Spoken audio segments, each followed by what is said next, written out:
The book was dying. Elara Vance could feel at the moment the archive box was placed on her work table, that particular weight of paper gone brittle, of binding glue that had surrendered to time.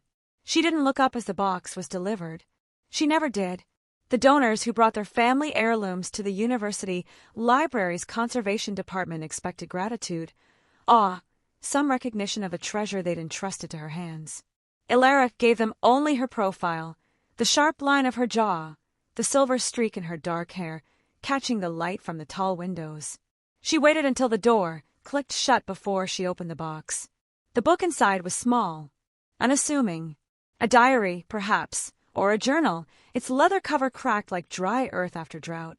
The spine was barely holding, 3 cords still intact, the rest surrendered to gravity and time. Elara's ink-stained fingers hovered over it without touching. This was always the moment, before she knew what lived inside the pages, before the weight of someone else's story settled into her bones. She lifted it carefully, letting it rest in her palms. The leather was warm. She knew that was impossible. The box had been in transit for days, had sat in the climate-controlled receiving room for another 2 before reaching her. But the book felt warm, as though someone had been holding it moments before, as though it had been waiting. Elara opened it. The handwriting was chaotic, looping and urgent, pressing so hard into the paper that the ink had bled through to the other side in places. She couldn't read it, not yet. That wasn't her job. Her job was to stop the dying, to stabilize the spine, repair the tears, create a custom box that would hold the book in suspended animation for another 100 years. The words inside were someone else's concern, but her eyes caught on a single page, on a single word, repeated, "Stay, stay, stay, stay." The ink had pooled beneath each repetition, as though the writer had pressed harder with every attempt, willing the word to mean something, willing someone to listen. Elara closed the book. She set it down on her work table, adjusted the angle of her lamp, and reached for her tools. She would begin with the spine. That was always the safest place to start. Her hands trembled slightly as she reached for the scalpel. For the first time in 7 years, Elara took a book home with her. She told herself it was because the library was closing for a long weekend. She told herself it was because the humidity in her apartment was more stable than the archive's fluctuating climate control. She told herself many things as she placed the small leather diary into her bag, as she signed it out in the logbook with unnecessarily precise handwriting, as she walked through the evening rain with her coat pulled tight around her like armor. Her apartment was quiet. It was always quiet. She lived on the top floor of a building that had once been a textile factory, her rooms a labyrinth of exposed brick and steel beams that the landlord called character and Elara called cold. She didn't mind the cold. She'd grown used to it the way people grow used to chronic pain, aware of it always, but no longer surprised. She set the book on her kitchen table, the only table she owned, and made tea. The ritual of it calmed her. The kettle's slow building wine, the precise measurement of loose leaves into the pot, the waiting. 3 minutes, exactly. She poured the tea into her favorite mug, chipped, faded, a gift from someone she no longer spoke to, and carried it to the table. The book waited. Elara opened it to the first page. September 3rd. I don't know why I'm writing this. I've never kept a diary. It feels like talking to a wall that might talk back if walls could talk, which they can't, obviously. So this is just me talking to myself. But Lena always says, that I need somewhere to put the things I can't say out loud. So here we are. Congratulations, little book. You're my secret now. The handwriting was different here. Looser. Younger. Elara turned the page. September 10th. I saw her again today. The girl with the gray eyes. She was sitting in the same spot in the library. Same table, same stack of books. She didn't look up. She never looks up. But I sat where I could see her for 2 hours and pretended to study, and I don't even know her name. Elara's tea cooled, untouched. October 4th. I finally spoke to her. It was stupid. I dropped my bag right next to her table, and everything spilled everywhere. Pens, notebooks, a half-eaten apple that rolled all the way to the reference desk, and she just watched me scramble around on the floor picking things up. I thought she was judging me, but when I finally looked at her, she was smiling. Just a little, just at the corner of her mouth. And she said, "You dropped your apple." And I said, Thanks, I noticed. And then I walked away because I am literally incapable of being normal. Ilara laughed. The sound startled her. It had been so long since she'd laughed alone in her apartment that she barely recognized it. She kept reading. October 17th. Her name is Ilara. I found out by being creepy and looking at her library card when she left it on the table. Ilara Vance. It sounds like a name from a book. Like someone who has secrets and knows how to keep them. I want to know her secrets. I want to know everything. November 8th. She finally looked at me. Really looked at me. Not just the polite glance you give strangers before looking away. She looked at me like she was trying to memorize my face. And I couldn't breathe. Is that dramatic? It's dramatic. But it's true. I literally forgot how to breathe for like 5 seconds and had to pretend I was coughing. She asked if I was okay. I said I was fine. I am not fine. I am the opposite of fine. I am a disaster and her name is Ilara. Ilara closed the book. She pressed her palms flat against the cover, feeling the cracked leather beneath her fingers. The diary was decades old. The handwriting, the desperation, the girl with the gray eyes, none of it was her. None of it could be her. But the date in the diary was October 17th. And Ilara had been born on October 17th. Had always hated sharing that fact with anyone, hated the way people smiled and said, "Oh, that's such a pretty name for an October baby," as though the month of her birth had anything to do with who she'd become. The girl in the diary had written her name before they'd ever spoken. Had written it like a wish. Ilara turned to the final page. June 2nd. I told her. I finally told her. I said the words out loud. I love you. I've always loved you. I will always love you. And she just looked at me with those gray eyes and didn't say anything. Didn't move. Didn't blink. And I knew. I knew before she spoke that she was going to say she didn't feel the same way. That she couldn't. That she was sorry. But she didn't say any of that. She said, I know. She said, I've always known. She said, but I can't. I asked why. I begged her to tell me why. And she just shook her head and walked away, and I watched her go, and I thought if I watched long enough she would turn around. She would come back. She would change her mind. She didn't turn around. So now I'm here, writing in the stupid diary that was supposed to hold all the things I couldn't say, and the only thing I can't say is the only thing that matters. I would have waited forever. I would have waited. I'm still waiting. Ilara didn't sleep that night. She sat at her kitchen table until the rain stopped and the gray light of dawn crept through her windows, and she read the diary from beginning to end. Then she read it again. Then she read only the parts where the writer described her, described the girl with the gray eyes, the girl who never looked up, the girl whose secrets were apparently visible to everyone but herself. The writer's name was Sasha. Ilara knew this because she signed every entry with a single looping S, a signature that grew more elaborate as the months passed, as though she were practicing for the day someone would ask her to write it for them. Sasha. The diary ended on June 2nd. There were blank pages after that, dozens of them, waiting for words that never came. Ilara ran her fingers over the empty paper and wondered what had happened next. Had Sasha kept waiting? Had she moved on? Had she ever found out what Ilara, the real Ilara, the one who'd broken her heart, had been so afraid of? The book was dying when it came to Ilara, but the story inside it was still alive.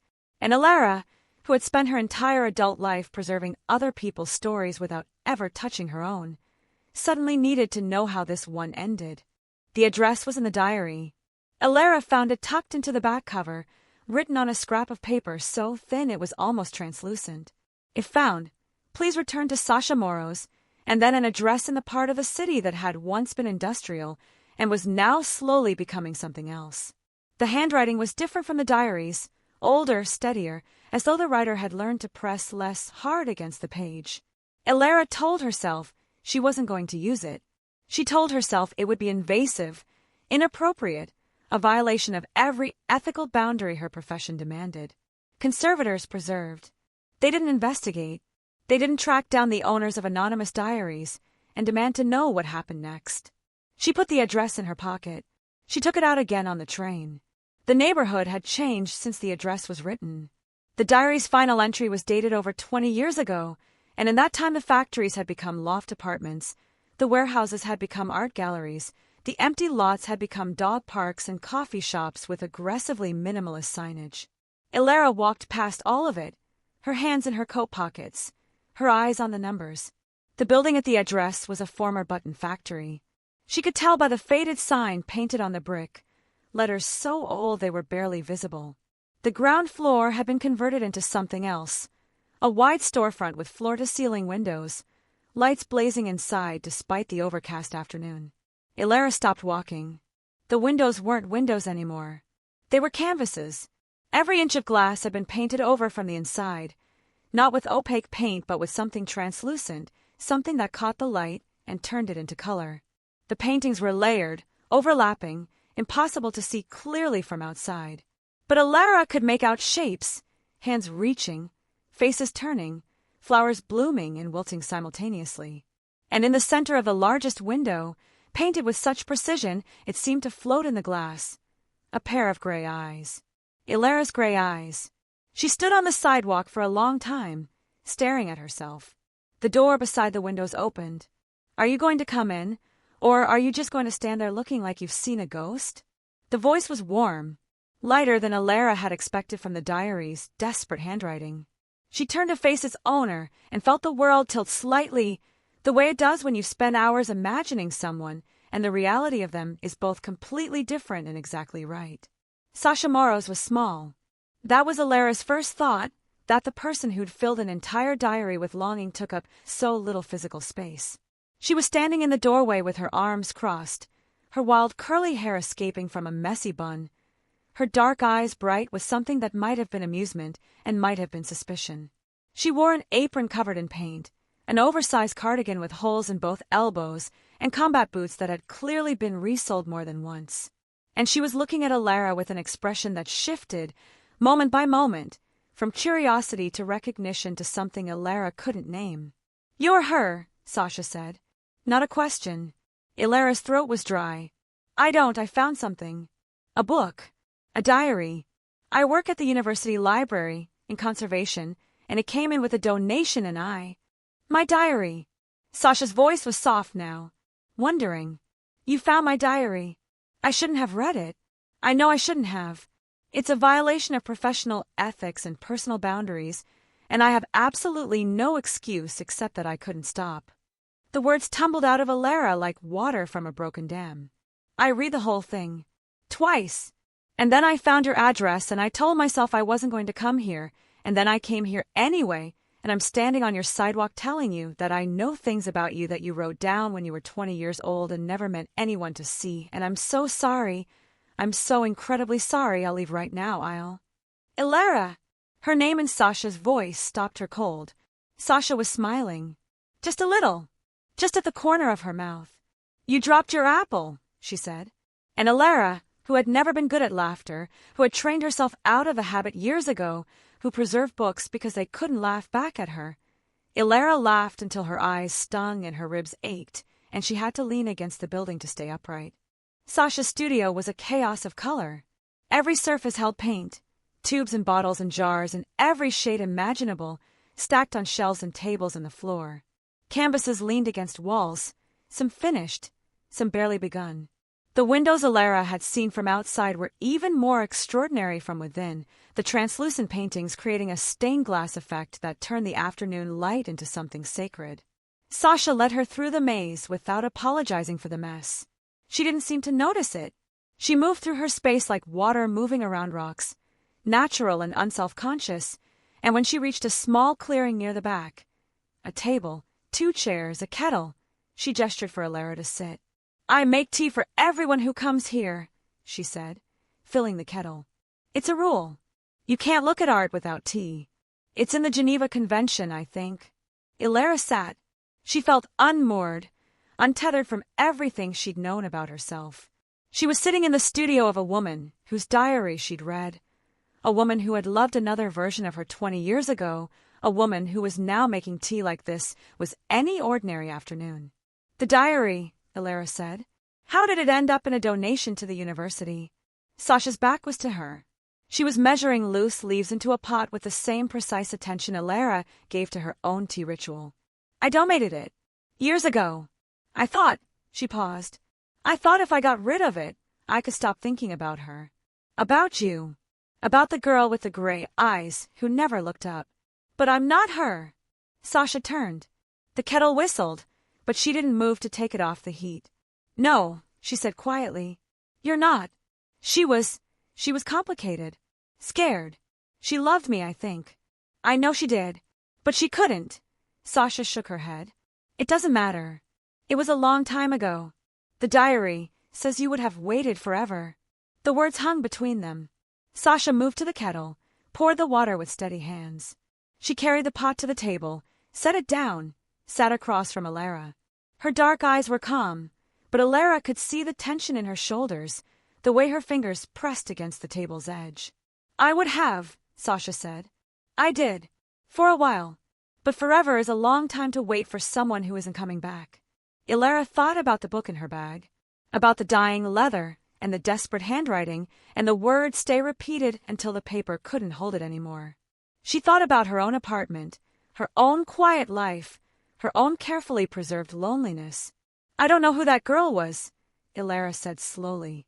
The one you wrote about, the one with my eyes. But I know. She stopped, started again.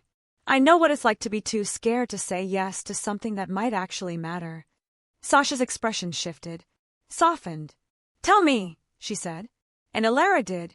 Alara stayed for 3 hours. She told Sasha about her work, about the books she saved, the ones she couldn't, the way she'd learned to read decay like a language.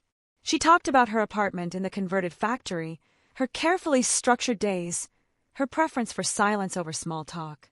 She talked about her mother's death when Alara was 19, about the years of caretaking that had preceded it, about how she'd emerged from that grief into a life that felt borrowed from someone else. Sasha listened. She didn't interrupt, didn't offer comfort, didn't try to fix anything. She just listened with her whole attention, her dark eyes never leaving Alara's face, and when Alara finally ran out of words, Sasha reached across the table and touched her hand. Just once. Just for a moment. You came back, Sasha said. I never left. No.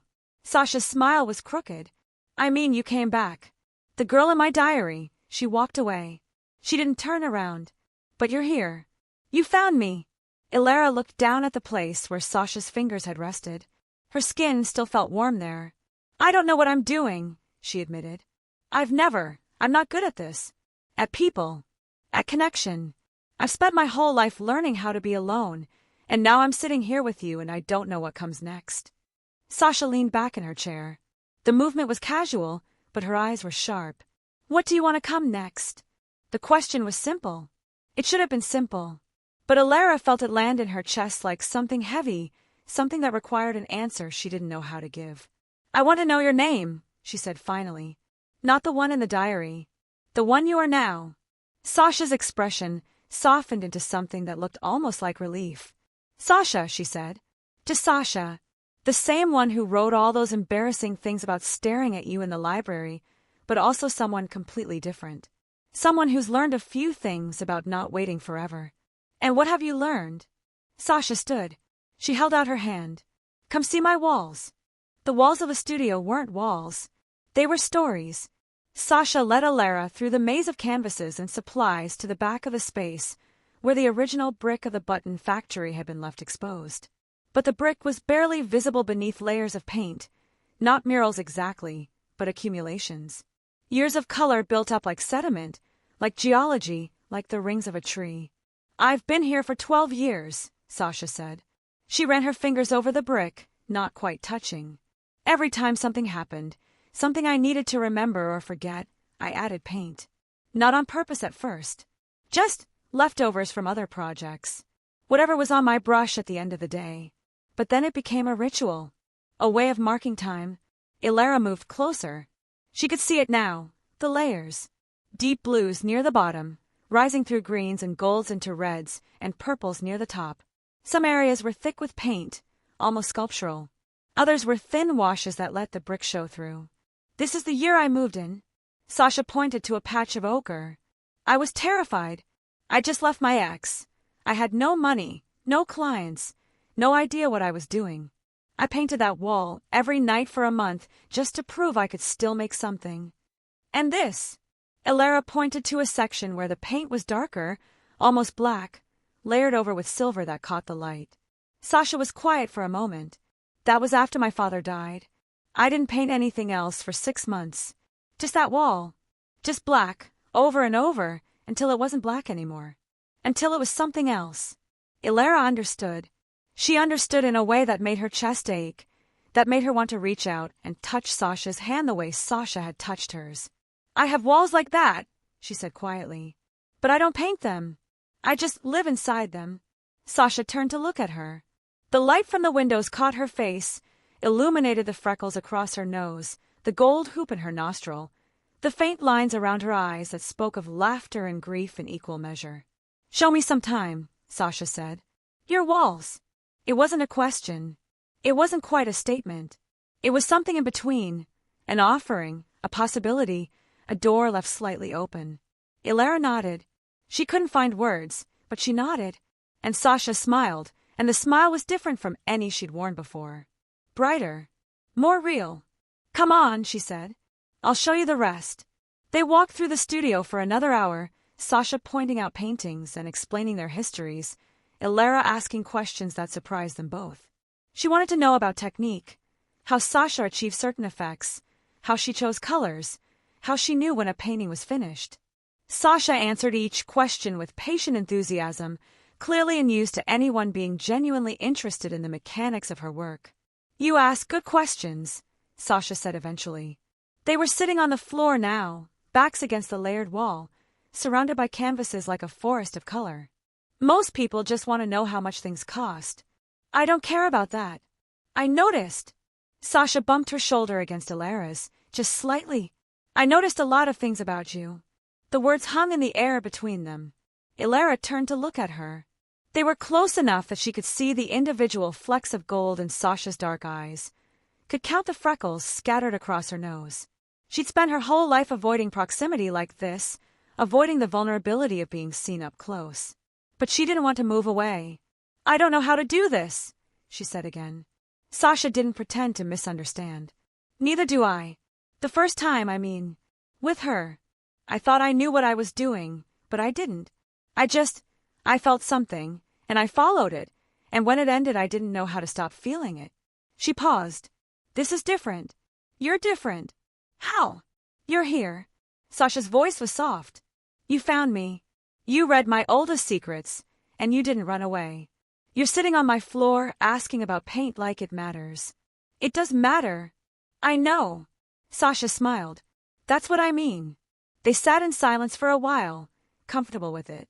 The light through the windows shifted as the afternoon deepened, the colors changing from gold to amber to the soft purple of approaching evening. I should go, Elara said eventually. She didn't move. You should, Sasha agreed. She didn't move either. Another minute passed. I'll come back, Elara said. If you want me to. Sasha turned to look at her fully. In the fading light, her face was all soft shadows and warm highlights, beautiful in a way that made Elara's breath catch. I've been waiting for you for 20 years, Sasha said. I can wait a little longer. Elara came back the next day, and the day after that, and the day after that. She told herself she was being polite, that Sasha had invited her, that it would be rude not to accept. She told herself she was curious about the creative process, that watching someone work was fascinating, that she'd never had the chance to observe an artist before. She told herself many things as she took the train across the city, as she walked through the neighborhood that was becoming familiar, as she pushed open the door to Sasha's studio and felt something in her chest loosen at the sight of her. Sasha never asked why she kept coming. She just smiled when Elara appeared, made tea without waiting to be asked, and went back to work while Elara sat among the canvases and watched.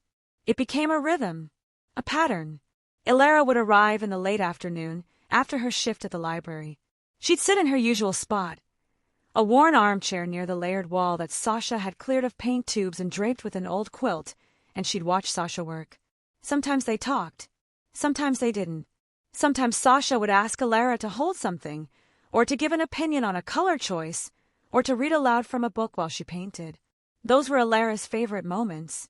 Reading to Sasha, watching the concentration on her face shift as the words landed, as the images in her head found their way onto canvas.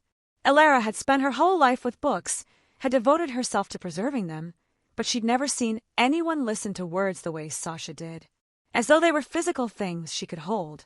"What are you working on?" Elara asked one evening. The question felt strange. She'd been watching for days without asking, content simply to observe. Sasha looked up from the canvas she was priming. Her hands were white with gesso, her hair even wilder than usual, a smudge of something blue on her cheek. "A commission. For a hotel downtown. They want something big, wall-sized, about connection." "What kind of connection?" "The kind that happens when you least expect it." Sasha's eyes met hers, held. "The kind that changes things." Elara looked away first. She always looked away first. "I should let you work," she said, starting to rise. "Stay." The word stopped her cold. It was just a word. 4 letters. Common. Ordinary. But it landed in Elara's chest like something heavier than it had any right to be, like an echo of the diary pages she'd read, like the desperate repetitions she'd spent hours trying not to think about. "Stay. Stay. Stay. Stay." Elara's voice caught. "I don't want to distract you." Sasha set down her brush. She crossed the studio slowly, giving Elara time to move away, to leave, to do what she always did. But Elara stayed where she was, standing beside the armchair with her hands at her sides, watching Sasha approach. "You're not a distraction," Sasha said when she was close enough to touch. "You're the reason I've been finishing work early for the past week. The reason I wake up looking forward to afternoons. The reason I care about what color the light is at 4 p.m. Elara couldn't breathe. She couldn't move. She could only stand there, frozen, while Sasha looked at her with those dark eyes that seemed to hold everything Elara had never been able to say. "I know you're scared," Sasha said quietly. "I know you've spent your whole life learning how to be alone. I know that whatever happened with the girl in my diary, whoever she was, whatever she was afraid of, it wasn't you. You're different. This is different. How do you know?" Elara's voice was barely a whisper. Sasha reached up.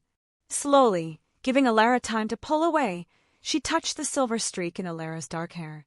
Her fingers were warm, slightly rough with paint, impossibly gentle. "Because you're still here," she said. "Because you keep coming back. Because you look at me like I'm something worth looking at, and you don't even realize you're doing it." Elara closed her eyes.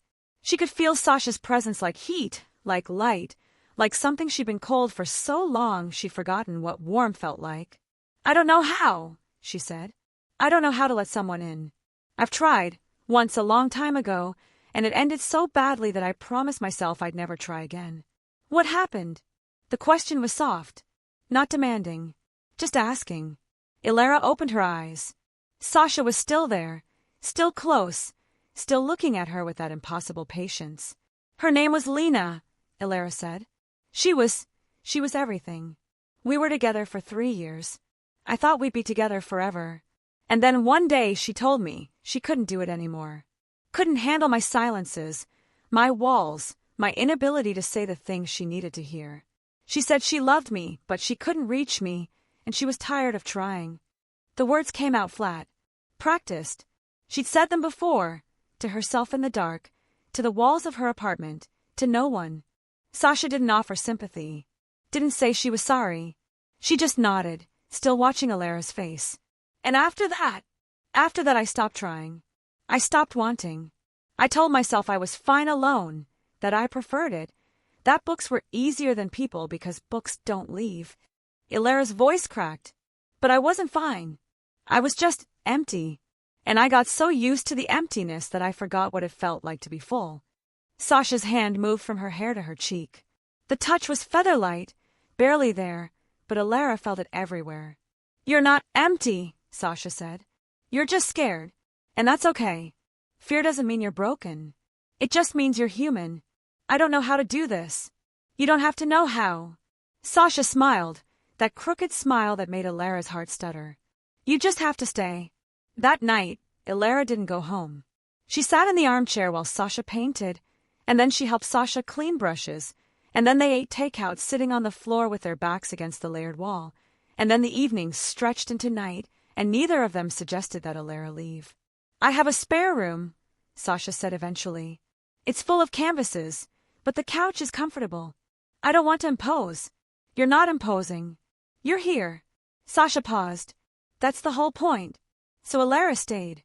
She lay on Sasha's couch under a quilt that smelled like paint and lavender, listening to the sounds of the city through the painted windows, and she didn't sleep.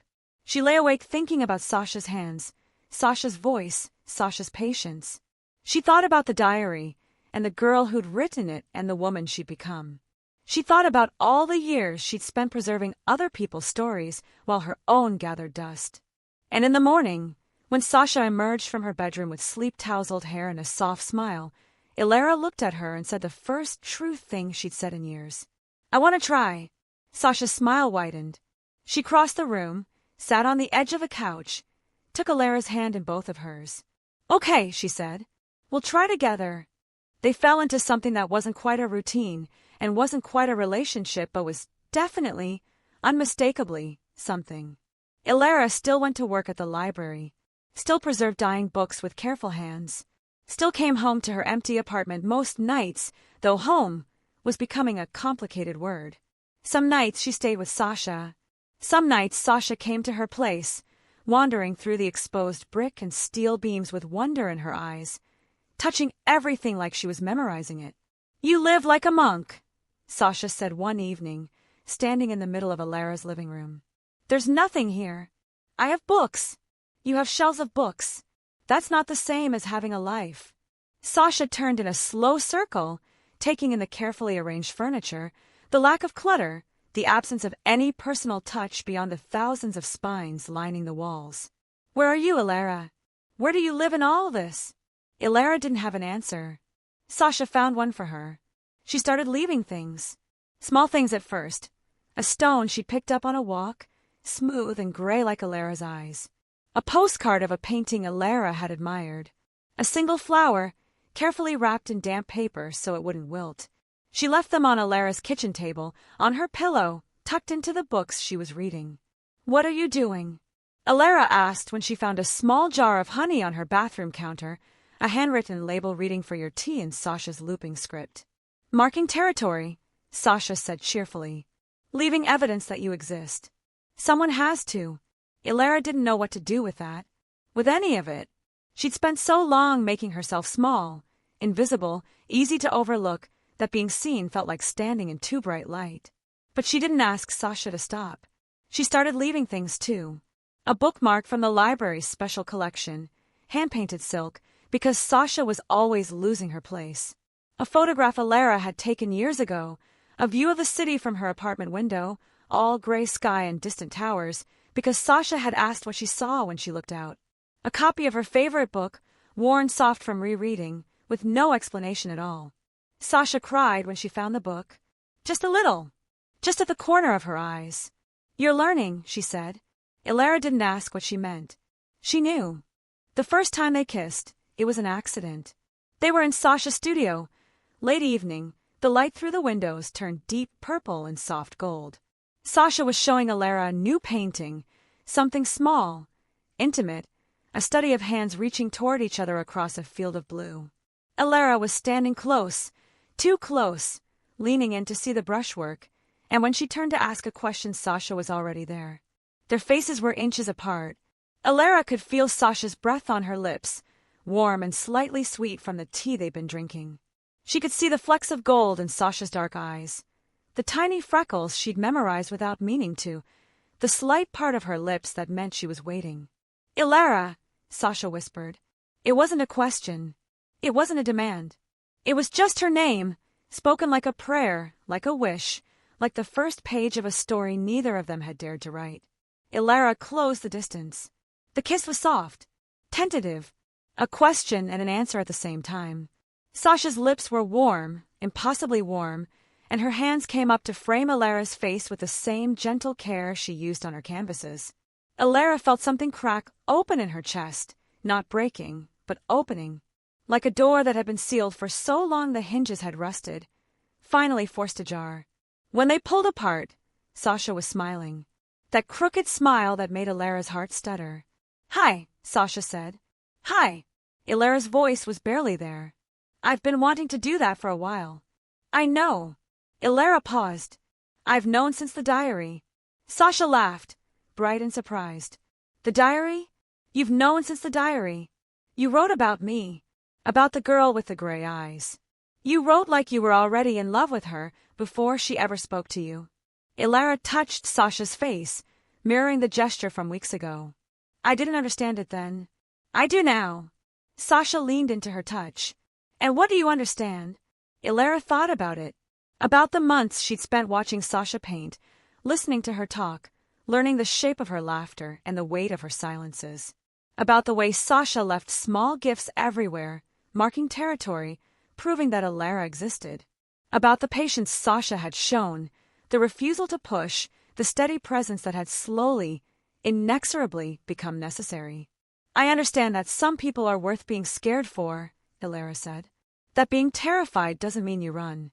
That staying, just staying, day after day, is its own kind of courage. Sasha's eyes were bright.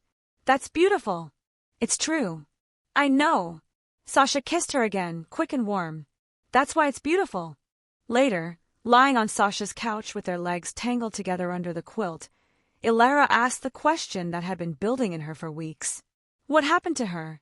The girl in the diary. The one who walked away. Sasha was quiet for a long moment. Her fingers traced patterns on Ilara's arm, idle and soothing. She moved away. A few months after that last entry. I heard she got married, had kids, lived the life she was supposed to live. Sasha's voice was calm, but Ilara could feel the tension in her body. I used to check. Social media, mutual friends, all the ways we torture ourselves with information about people who chose not to stay. She seems happy. I hope she's happy. Do you still love her? The question came out before Ilara could stop it. She braced herself for the answer, whatever it might be. Sasha turned to look at her. In the dim light from the painted windows, her face was all soft shadows and warm highlights. I loved who I was when I loved her, she said slowly. I loved the person I became, the one who could feel that deeply, that completely. She was part of that, but she's not who I am now, and neither is that version of me. She touched Ilara's face, her thumb tracing the line of her jaw. You're the one who's here. You're the one who stayed. You're the one I'm choosing. Ilara felt tears prick her eyes. She couldn't remember the last time she cried, really cried, not just the overwhelmed prickle of emotion. Years, maybe. Decades. I don't know how to do this, she whispered. I don't know how to be chosen. You don't have to know. Sasha pulled her closer, wrapped around her like a second skin. You just have to let me choose you. Every day. For as long as you'll let me. Ilara buried her face in Sasha's shoulder and let herself be held. 3 months passed. 3 months of learning each other's rhythms, each other's silences, each other's hidden places. 3 months of Ilara waking up next to Sasha and feeling the same surprise every time. That she was allowed to be here, that someone wanted her here, that this was real and not some elaborate dream her lonely mind had constructed. 3 months of waiting for the other shoe to drop. It always dropped. Ilara knew this, with the certainty of someone who'd been hurt before, who'd learned to anticipate pain the way meteorologists anticipate storms. The warnings were there if you knew how to read them, the slight shift in tone, the hesitation before a smile, the moments when Sasha's attention drifted to something Ilara couldn't see. The shoe dropped on a Tuesday. Ilara arrived at the studio to find Sasha sitting on the floor, surrounded by canvases, staring at nothing. Her face was pale beneath her warm skin, her eyes red-rimmed, her hands wrapped around a cold cup of tea. Sasha! Ilara crossed the studio quickly, dropping to her knees beside her. What happened? What's wrong? Sasha looked at her. For a terrible moment, her eyes were empty, not seeing Ilara at all, looking through her at something else. I got a letter, she said. Her voice was flat. From my mother. Ilara waited. She'd learned that pushing Sasha to talk only made her retreat further. The best thing was to be present, to be patient, to wait for the words to come. She's sick. Sasha's voice cracked on the word. Really sick. She wants me to come home. Ilara's heart clenched. Sasha talked about her mother rarely, but when she did, it was with a complicated mix of love and pain. A woman who'd never understood her daughter's art, who'd wanted her to be something smaller and more manageable, who'd stopped speaking to Sasha entirely when she'd left her ex, and moved into the studio alone. How sick! Sasha shook her head. I don't know. The letter doesn't say. Just that she wants to see me. That she's sorry. That she... Her voice broke completely. Elara pulled her close. Sasha came willingly, burying her face in Elara's shoulder, her body shaking with silent sobs. I don't know what to do, Sasha whispered. I don't know if I can go back there. I don't know if I can see her. I don't know if I'm strong enough. You're the strongest person I know. Elara held her tighter. Whatever you decide, I'm here. I'll be here. Sasha pulled back, just enough to look at her. Her face was tear-streaked, her eyes desperate. What if I go and I can't come back? What if being there, what if it changes me? What if I become someone you don't recognize? The question hit Elara like a physical blow. Because she understood it. Understood the fear that places could remake you, that going back to who you'd been could erase who you'd become. Then I'll get to know the person you become, Elara said. And I'll love her too. The words came out before she could stop them. Before she could think about what they meant, what they implied, how naked they left her. Sasha stared at her. You love me. Elara's heart was pounding. She could feel it in her throat, her temples, her fingertips. She'd never said those words to anyone. Not Lena, not her mother, not herself. Yes, she whispered. I think I have since the first page. Sasha left the next morning. Elara stood on the sidewalk outside the studio, watching the taxi disappear around a corner, and felt the familiar weight of loneliness settling back onto her shoulders. It was heavier than she remembered. Colder. She went inside anyway. The studio felt different without Sasha. Larger. Emptier. The colors seemed muted, the light less warm. Elara moved through the space like a ghost, touching things Sasha had touched, trying to feel her presence in the objects she'd left behind. On the table where they'd shared so many cups of tea, Elara found a note. I'll come back. I promise. Wait for me. S. Below the words, Sasha had painted a small gray eye. Elara's eye. Elara folded the note carefully, precisely, the way she folded archival materials that couldn't be creased. She put it in her pocket, over her heart. And she waited. The first week was the hardest. Elara went to work. She preserved books. She came home to her empty apartment and stared at walls that held no color, no life, no evidence that Sasha had ever been there. The small gifts Sasha had left, the stone, the postcard, the jar of honey, seemed like artifacts from another life. They talked on the phone every night. Sasha's voice sounded different, thinner, more careful.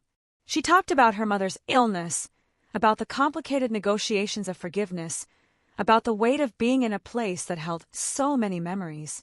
I painted today, she said one night. First time since I got here. It's not good, but it's something. What did you paint? A pause. Then, your eyes. Elara closed her own eyes, leaning her head against the wall. I miss you. I miss you too. More than I thought possible. Sasha's voice cracked. Elara, I'm scared. Of what? Of coming back and finding out this was all a dream. Of realizing I imagined you the way I imagined the girl in the library for all those months. A shaky breath. Of losing you the way I lost her. Elara thought about the diary, about the desperate handwriting, the repeated pleas, the way Sasha had waited for someone who never turned around. You won't lose me, she said. I'm not going anywhere. How do you know? It was the same question Elara had asked weeks ago, sitting on the same floor with Sasha's hand on her face. Because I've spent my whole life learning how to leave, Elara said slowly. How to make myself small enough to slip away without anyone noticing. And for the first time, I don't want to. I want to stay. I want to be too big to leave. I want to take up space in your life and let you take up space in mine. Sasha was quiet for a long moment. Say that again, she whispered. The last part. I want to take up space in your life. And I want you to take up space in mine. I love you. Sasha's voice was fierce. I love you so much it terrifies me. Elara smiled, alone in her dark apartment, with tears running down her face. I know, she said. Me too. Sasha came back on a Sunday. Elara knew she was coming. They talked about it, planned it, counted down the days, but knowing didn't prepare her for the actual moment. For the sight of Sasha stepping out of a taxi with her wild curls even wilder, her face thinner but her smile brighter, her arms opening as she crossed the sidewalk toward Ilara like they were the only two people in the world. Ilara ran. She hadn't run in years. Hadn't had reason to, hadn't had anyone to run toward. But she ran now, across the sidewalk into Sasha's arms, and when they collided it was like coming home after a lifetime of exile. "You're here," Ilara whispered into Sasha's hair. "You're really here. I said I'd come back." Sasha's voice was muffled against her shoulder. "I always keep my promises." They stood like that for a long time, holding each other on the sidewalk while the city moved around them. Ilara could feel Sasha's heartbeat against her own, could feel the shape of her body, the warmth of her, the reality of her. She'd spent 3 weeks surrounded by absence, and now presence was overwhelming in the best possible way. "Come inside," Ilara said finally. "Tell me everything." They sat in Ilara's apartment, on the floor because Ilara's couch was too far from everything, surrounded by books and the small gifts Sasha had left. Sasha talked for hours, about her mother's illness, about the slow and painful process of reconciliation, about the weight of returning to a place that held so much history. "She's dying," Sasha said quietly. "Not right away, but soon. Months, maybe a year. And she stopped, swallowed hard. "I forgave her. Not because she asked, not because she deserved it, but because I needed to. Because carrying that anger was heavier than letting it go." Ilara took her hand.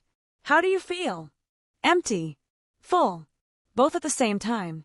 Sasha laughed, a wet sound. "I painted a lot. That helped. I painted you over and over. Your eyes, your hands, the way you look at me like I'm something precious." She squeezed Ilara's fingers. "It kept me sane. I kept your note." Ilara pulled it from her pocket, worn soft from handling. "I read it every night." Sasha's eyes widened. "Every night. Every night. To remind myself that you were coming back. That you'd promised." Ilara paused. "I've never had anyone promise to come back before." Sasha leaned forward, pressing her forehead against Ilara's. "I'll always come back. As long as you'll have me. And after that, there is no after that." Sasha's voice was fierce. "There's only now. Only us. Only this." They kissed, slow and deep, and Ilara felt something settle in her chest. Something that felt like certainty. Like home. That night, Sasha asked to see Ilara's walls. Not the physical walls of her apartment, though she'd seen those. The other walls. The ones Ilara had built around herself. The ones she described that first day in the studio. Ilara hesitated. She'd never shown anyone. Never let anyone pass the carefully constructed facade of competence and calm. But Sasha was looking at her with those dark eyes, patient and waiting, and Ilara realized she wanted to. Wanted to be seen, truly seen, for the first time in her life. "My mother died when I was 19, she began. "I was her caretaker for 3 years before that. She was sick, cancer, and I watched her fade by inches, day by day, until there was almost nothing left." Sasha didn't speak, just listened, the way she always listened. "After she died, I didn't know who I was. I'd spent so long being her daughter, her caretaker, her reason for living, that without her I was just empty space. So I filled myself with books, with other people's stories, with work that mattered because it preserved things that would otherwise be lost." Ilara's voice shook. "I told myself I was fine. I believed it, mostly. Until I found your diary. Until I met you." She looked at Sasha, really looked at her. "You make me want to have my own story. Not just preserve everyone else's. Not just exist in the margins." She touched Sasha's face, the way Sasha had touched hers so many times. "You make me want to be real." Sasha's eyes were bright with tears. "You are real. You've always been real. You just forgot how to feel it." "Show me," Ilara whispered. "Show me how to feel it." Sasha pulled her close, wrapped around her like armor and shelter at the same time. "Like this," she said. "You start by letting yourself be held. By not pulling away. By believing that someone can hold you without hurting you." Ilara closed her eyes and let herself be held. In the morning, Sasha showed her something. It was a small canvas, one she brought back in her luggage. When she turned it toward Ilara, Ilara's breath caught. It was her. Not a portrait exactly. The face was abstracted, suggested rather than detailed, but the eyes were unmistakable. Gray and deep and full of light, looking out from a field of warm color that seemed to pulse with life. "I painted this the night before I came home," Sasha said. "I was so scared you wouldn't be here. That you changed your mind. That 3 weeks apart would feel like 3 years to someone who'd spent their whole life learning to leave." Ilara couldn't look away from the painting. From her own eyes, rendered in Sasha's colors. "But you came back anyway," she said. "I came back anyway." Sasha set the painting down, took Ilara's hands. "Because some things are worth being scared for. You taught me that." Ilara kissed her, soft and slow, and felt the walls inside her crumble a little more. 6 months passed, then a year, then more. Ilara stopped counting time in days and started counting it in moments. The way Sasha's laugh changed depending on what made her laugh, the way her paintings evolved as their relationship deepened, the way the studio accumulated evidence of Ilara's presence until it was impossible to tell where one woman ended and the other began. Ilara's apartment changed too. Sasha's gifts multiplied, filled every surface, spilled onto walls that had been bare for years. Color crept into Ilara's life like light through a slowly opening door. She started wearing clothes that weren't just black and gray. She started leaving things at Sasha's studio the way Sasha left things at her apartment. She started, slowly and painfully and beautifully, to take up space. "You're different," a colleague at the library said one day. "Happier. Lighter." Ilara thought about it. About the weight she'd carried for so long, grief, fear, the careful construction of a life that required nothing from anyone. About how that weight hadn't disappeared, exactly, but had been joined by something else. Something that made it easier to carry. "I met someone," she said. The colleague smiled. "That's wonderful." It was. It was wonderful in ways Ilara was still learning to name. The diary lived on a shelf in Ilara's apartment now. Not hidden, not preserved in archival conditions, though Ilara had quietly repaired the spine and created a proper box for it. Just there, on a shelf with other important things, visible, accessible, part of the landscape of her life. Sasha saw it sometimes when she visited. She never opened it, never asked about it, but sometimes she touched the spine with gentle fingers, and Ilara would know she was remembering. One evening, Sasha asked, "Do you ever wonder what would have happened if you hadn't found it?" Ilara considered the question. She'd thought about it often, the randomness of it, the impossibility. That out of all the donations, all the boxes, all the dying books that passed through her hands, this one had found her. "I think," she said slowly, "that we would have found each other anyway. Somehow, some way." She touched Sasha's face, the gesture that had become as natural as breathing. The diary was just the first page. Sasha leaned into her touch.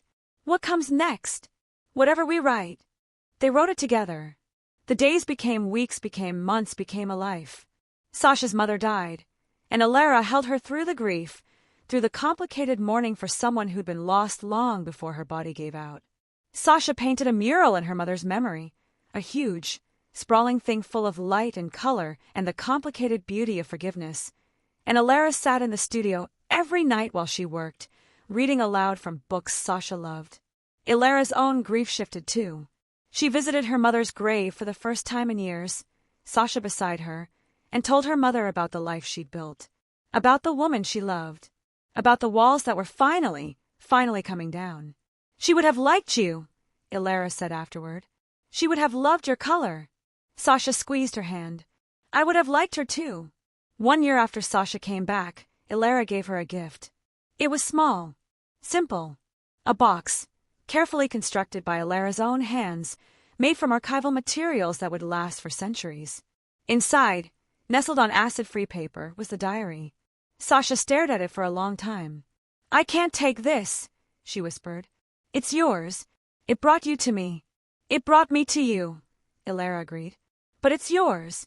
It's your story. I just preserved it until you were ready to have it back." Sasha lifted the diary from the box with trembling hands. She held it the way Ilara had held it that first day, carefully, reverently, as though it might crumble at a touch. "I was so sad when I wrote this," she said. "So full of longing. So sure I'd never feel anything else. And now," Sasha looked up. Her eyes were bright, but she was smiling. "Now I know that longing was just the beginning. That it was practice for something bigger. For someone who would stay. She set the diary down, took Alara's face in her hands. For you. They kissed, soft and sure, in the apartment that had become their home. Outside, the city hummed with life. Inside, two women held each other, surrounded by books and paintings and the accumulated evidence of a love that had started with a dying book and grown into something that would last. The diary sat on the table between them, closed now, its story complete. But theirs was just beginning. 2 years later, the gallery was full of people. Alara stood near the back, pressed against a wall that was covered in Sasha's paintings, watching the crowd move through the space. She'd been to gallery openings before, had accompanied Sasha to dozens of them, but this one was different. This one was Sasha's. Her first solo show in a major gallery, the culmination of years of work, of risk, of believing in herself when no one else did. The paintings on the walls were all portraits. Not of people, exactly. Sasha didn't paint that way. They were portraits of moments, of light falling across a familiar face, of hands reaching, of eyes meeting across a crowded room, of the space between one breath and the next when everything changes. And in the center of the largest wall, the painting that gave the show its name, The Weight of Light. It was Alara, not a realistic portrait. Sasha's style had evolved away from representation years ago, but unmistakably her. The gray eyes, rendered in layered color that seemed to shift as you looked at them. The silver streak in dark hair, transformed into a cascade of light. The hands, reaching toward something just out of frame. Reaching toward Sasha. You're crying. Alara hadn't noticed. She touched her face, felt the wetness on her cheeks, and laughed softly. I'm always crying at your shows. Sasha appeared beside her, radiant in a dress the color of sunset, her wild curls tamed into something that still managed to escape in all the right places. She looked like she belonged here, in this crowd of admirers, this world that had finally recognized what Alara had known from the first page. You're not crying, Sasha said, slipping her hand into Alara's. You're leaking feelings. It's different. Alara squeezed her fingers. How did you know I was back here? Because you're always back here. Pressed against walls, trying to disappear. Sasha's voice was soft, fond. You know you don't have to do that anymore, right? You're allowed to be seen. Alara looked at the crowd, at the people moving through Sasha's art, pointing and murmuring and taking pictures, at the life they'd built together, visible now to everyone. I know, she said. I'm learning. Sasha kissed her cheek, quick and warm. That's all any of us can do. Later, after the crowd thinned and the gallery grew quiet, they stood together before the painting. The Weight of Light. It was strange, seeing herself through Sasha's eyes. Stranger still to realize that she recognized the woman in the painting, not as a version of herself she'd been, but as the person Sasha had helped her become. Someone who reached. Someone who stayed. Someone who believed she was worth reaching for. I love it, Alara said. I love you. Sasha leaned against her, warm and solid and real. I love you too, even when you hide in corners. I wasn't hiding. I was observing. You were hiding. Sasha grinned. It's okay. I'll find you every time. Alara believed her. They walked home through the city at night, hand in hand, their breath misting in the cold air. The streets were quiet, the buildings glowing with warm light, the sky a deep purple that reminded Alara of Sasha's favorite paintings. Do you ever think about the diary? Sasha asked. Alara considered it. She thought about the diary often, not with longing or regret, but with a kind of wonder. That a dying book, a desperate handwriting, a story of heartbreak written decades ago, had led her here. To this moment, to this woman. Sometimes, she said, I think about how sad you were, how much you loved someone who couldn't love you back. I think about that too. Sasha's voice was quiet, but mostly I think about how that sadness led me here. How if I hadn't loved her, hadn't lost her, hadn't learned to wait, I might not have been ready for you. Alara stopped walking, turned to face her. And if I hadn't spent all those years alone, learning to preserve things, learning to be careful with fragile objects, I might not have known how to handle you. How to handle us. She touched Sasha's face, her thumb tracing the line of her jaw. We're made of all the things that came before. The grief and the waiting and the fear. They don't disappear. They just become part of the foundation. Sasha's eyes were bright. That's beautiful.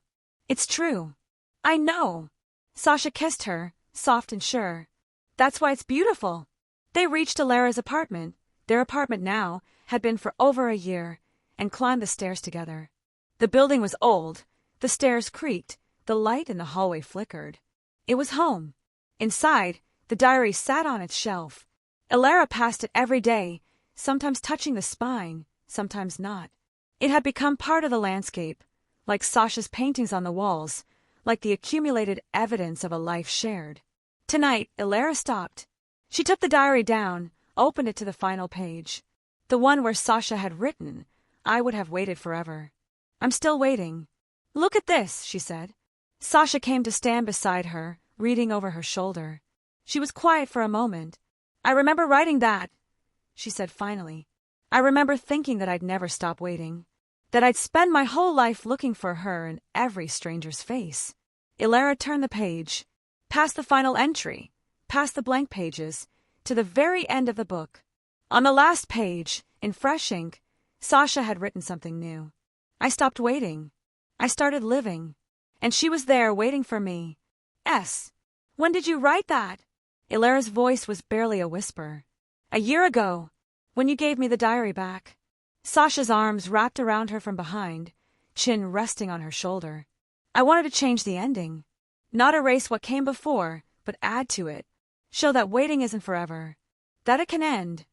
Alara closed the diary, set it carefully back on its shelf. "It did end," she said. "Here. With us." "With us," Sasha agreed. They stood together in their apartment, surrounded by books and paintings and the life they'd built, and the weight of everything that had come before settled around them like a blanket. Warm. Familiar. Home. Outside, the city hummed with stories waiting to be told. Inside, two women held each other and wrote the next page.